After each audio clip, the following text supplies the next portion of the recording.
तो ये बहुत मुश्किल सा टास्क है, मगर मैं ये चाहूँगा कि अगर इस चीज़ को काउंटर करना है, वर्तमान जो बीजेपी है, अगर भारतीय जनता पार्टी इस कांग्रेस के महाअभियान को काउंटर करना चाहती है या इसे बौना करना चाहती है या इसे छोटा करना चाहती है, तो उसे चाहिए तत्काल प्रभाव से 10,000 किलोमीटर की मेगा यात्रा लॉन्च करे।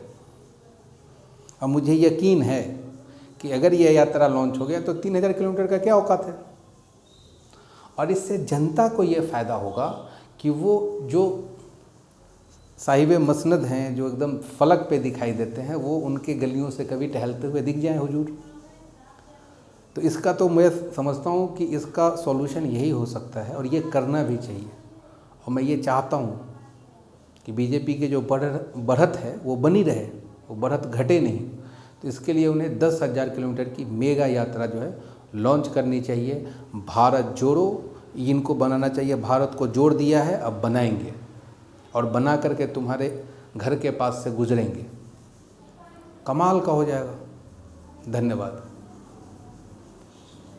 नमस्कार, बहुत है अंधकार और मैं हूँ प्रकाश। आजकल जो भारत में एक न्यूज़ बहुत ज़्यादा चल रही है, उस न्यूज़ में भारत जोड़ो यात्रा का बहुत ही ज़्यादा नाम आ रहा है।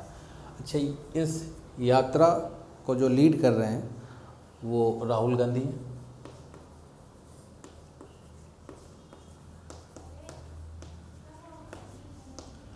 अचानक राहुल गांधी की इस यात्रा से कांग्रेस को एक नई उम्मीद मिली है और दूसरा क्या है कि भारत के लोगों को ऐसा लग रहा है कि हमें एक नया प्रधानमंत्री मिलने वाला है। जबकि 10 साल की अगर आप हिस्ट्री देखें तो राहुल गांधी को एक ऐसे नेता के रूप में स्थापित कर दिया गया जिनको लोग पप्पू समझते हैं। वैसे पप्पू नाम वाले जितने लोग हैं वो मानहानि का दावा कर सकते हैं जिन्होंने इन्हें पप्पू की उपाधि दी है, क्योंकि हमारे देश में अगर आप जाएंगे, खासकर अगर आप यूपी बिहार के इलाके के हैं, तो हर एक मोहल्ले, हर एक गली में एक पप्पू भैया आपको मिल जाएंगे। और वो पप्पू भैया इतने अच्छे थे कि आपके यहाँ पे कोई भी प्रॉब्लम हो, घर में शादी हो या फिर श्राद्ध हो, पूजा हो या पाठ हो, पप्पू भैया खड़े मिलते थे। तो इन लाखों पप्पुओं के साथ किसी ने एक आदमी को पप्पू बोल करके बहुत बड़ी गलती की है। ठीक है, वैसे जिन लोगों का नाम पप्पू है मैं उनका नाम बहुत सम्मान से और आदर से लेता हूँ, क्योंकि पप्पू होने का मतलब बेवकूफ़ होना कहीं नहीं होता है। तो राहुल गांधी की जो इमेज है वो कुछ उस तरह से कर दी गई। वर्तमान समय में आपने देखा होगा कि राहुल गांधी को ये बताया गया कि इनको ये भी पता नहीं है कि आटा जो है वो किलो में मिलता है या लीटर में मिलता है। कांग्रेस के युवराज को क्या पता है कि कहाँ क्या मिलता है। हाँ, ये तो उसको पता है जो राशन की दुकान पर जाके आजकल राशन खरीद रहा है कि आटा लीटर में मिलता है कि किलो में मिलता है। अब मिले लीटर में या किलो में, दाम जो देना पड़ रहा है ना, उससे समझ में आ रहा है कि किस में मिलता है, कहीं पौंड में न मिलने लगे कुछ दिन के बाद। तो अभी हम वापस आते हैं भारत जोड़ो पे। भारत में यात्राओं का बहुत ज़्यादा महत्व रहा है और जब भी यात्रा हुई है तो उस समय की वर्तमान सरकार के लिए मुसीबतों का पहाड़ खड़ा हुआ है, ये भी तय बात है। अब हम लोग इसको जोड़ते हैं दांडी मार्च से। गांधी जी की जो एक यात्रा हुई थी,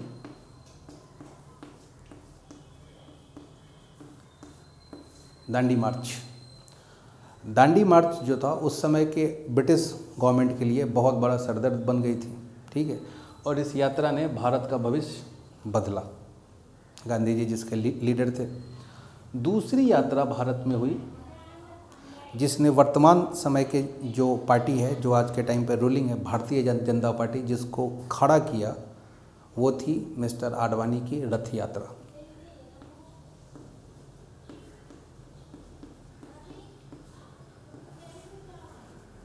रथ यात्रा जो थी वो राजनीति को काउंटर करने के लिए थी और इस रथ यात्रा ने भी आज के समय की जो बीजेपी है इसको खड़ा करने में इस रथ यात्रा का बहुत बड़ा योगदान है।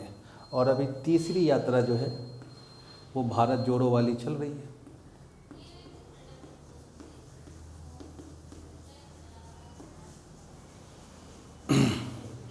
इस यात्रा में, पहली यात्रा में, गांधी जी की यात्रा में नमक बनाने को लेकर के यात्रा की गई थी। रथ यात्रा इसको लेकर के थी कि पूरे भारत में हिंदू को जागृत किया जाए, हिंदुत्व की जो बात है वो रखी जाए, हिंदुओं को एकत्र किया जाए। और ये जो तीसरी यात्रा है भारत जोड़ो, इसमें ये इस यात्रा में ये निकल के आ रहा है कि टी शर्ट किस कंपनी का पहना है, जूता काहे के लिए पहना है, ठीक है, रात को कौन से कंटेनर में सोता है, ठीक है, फिर उसके बाद है कि खाना क्या खाता है, हाँ, नहाता है तो धोता है कि नहीं धोता है, ये सब तरह की बातें इसमें चल रही है। तो इसका सीधा सा मतलब ये निकलता है कि देखिए, एक बात तो बहुत क्लियर है कि if you are abusing someone, one thing is clear कि आप उस आदमी से लॉजिकल आर्गूमेंट नहीं कर पा रहे हैं, तभी आप गाली दे रहे हैं।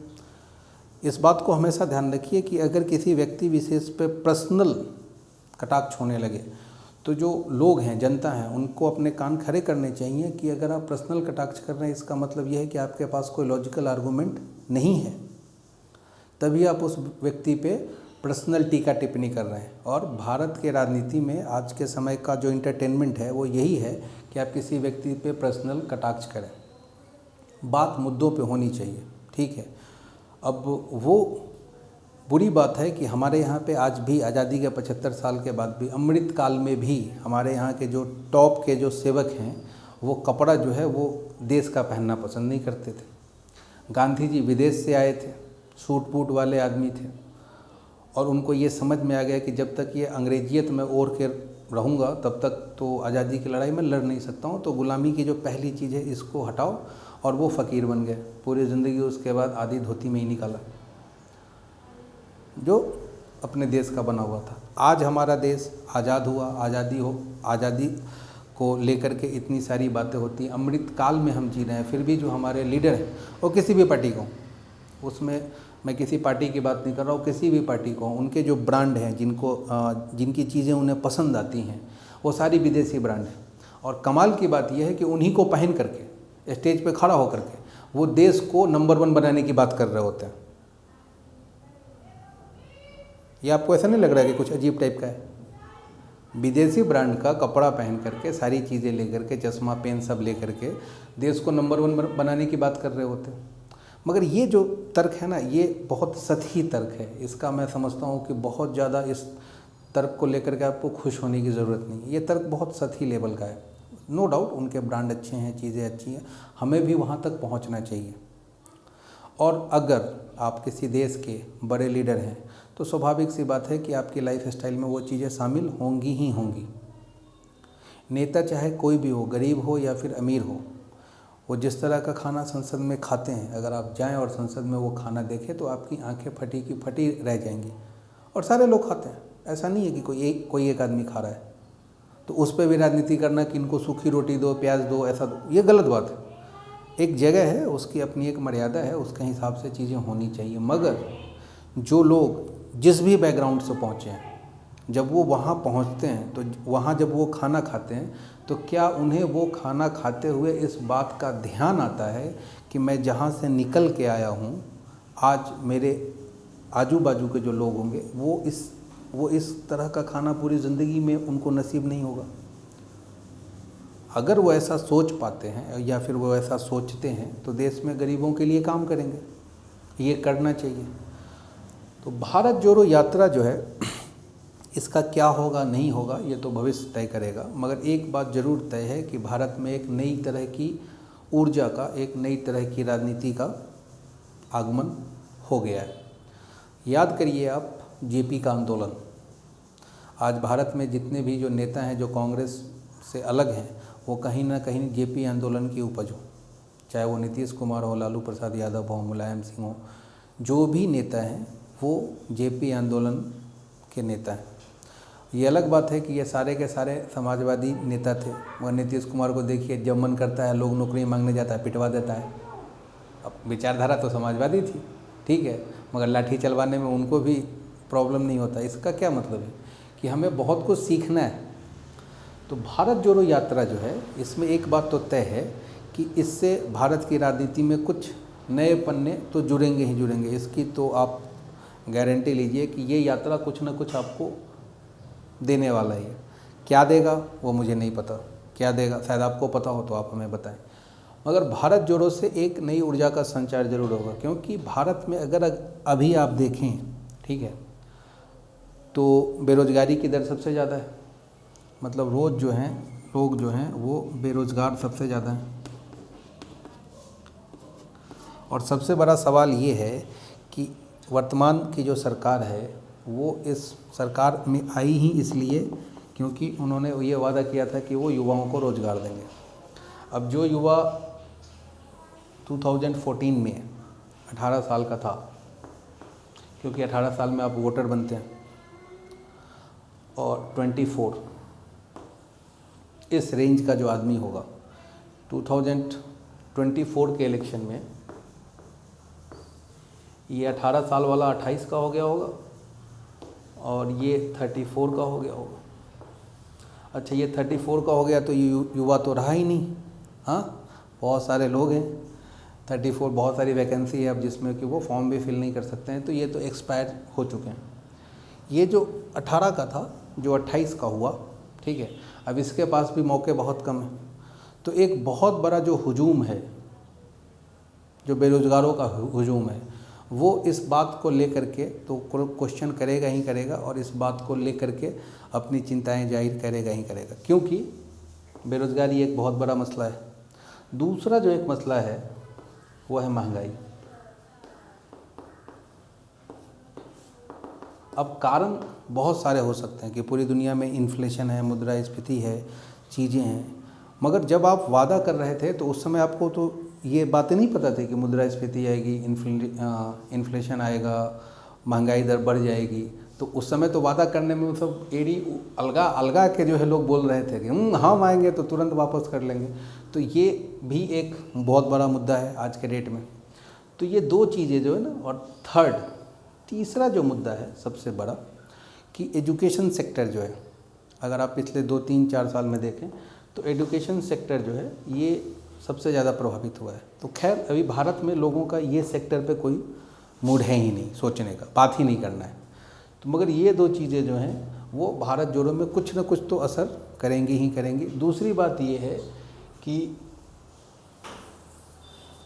ये जो नाम है मिस्टर गांधी, इनको जो पप्पू का खिताब दिया गया है, ये कम से कम 3000 किलोमीटर चलने के बाद एक बात तो क्लियर हो जाएगा कि पप्पू चल भी सकता है, पप्पू भाग भी सकता है। और इसके एगेंस्ट में अगर सत्ताधारी पार्टी अभी जो है अगर वो पदयात्रा लॉन्च करती है तो सबसे बड़ा प्रॉब्लम यह है कि कौन कितना दूर चल पाएगा। दिक्कत है, एक तो उम्र का तकाजा है, राहुल गांधी का एज कम है तो वो थोड़ा ज़्यादा चल लेगा।